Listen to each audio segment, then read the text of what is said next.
Bonjour, je suis Ludovic Fuchtelkeit, spécialiste sur commande, missionné aujourd'hui pour des visites guidées exceptionnelles du site de Dommartin-la-Chaussée. Alors ce site, on faisait la relation avec les montgolfières.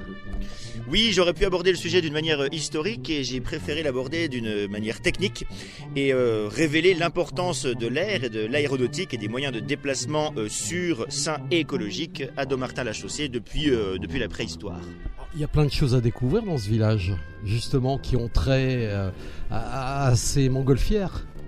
Alors, il y a tout ce que l'histoire nous a laissé comme vestiges. Pour l'archéologue, c'est extrêmement intéressant. Et puis, il y a tous les vestiges contemporains qui ont été laissés par Monsieur le maire qui invente quotidiennement de nouveaux vestiges à laisser à la postérité et que je me fais un plaisir de commenter aujourd'hui. Il y avait des vestiges particuliers qui sont vraiment, qui sortent hors du commun.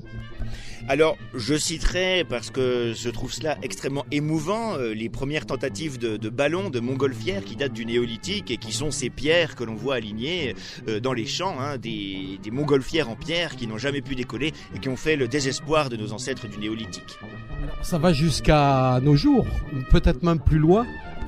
On peut entrevoir le futur tous ensemble, notamment en évoquant les aménagements spécialement faits pour les enfants, comme par exemple l'escalier sans marche, qui évite de se fatiguer et qui permettent d'accéder aux étages supérieurs sans être essoufflé. Alors aujourd'hui, vous avez été commandité par la communauté de communes de Rupdomade.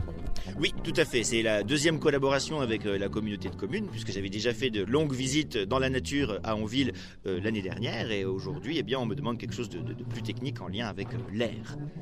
Pour en savoir plus, vous avez un site internet, une page Facebook ? Alors, il y a plusieurs choses, puisque je suis auteur d'une encyclopédie des méconnaissances, que l'on peut trouver en ligne.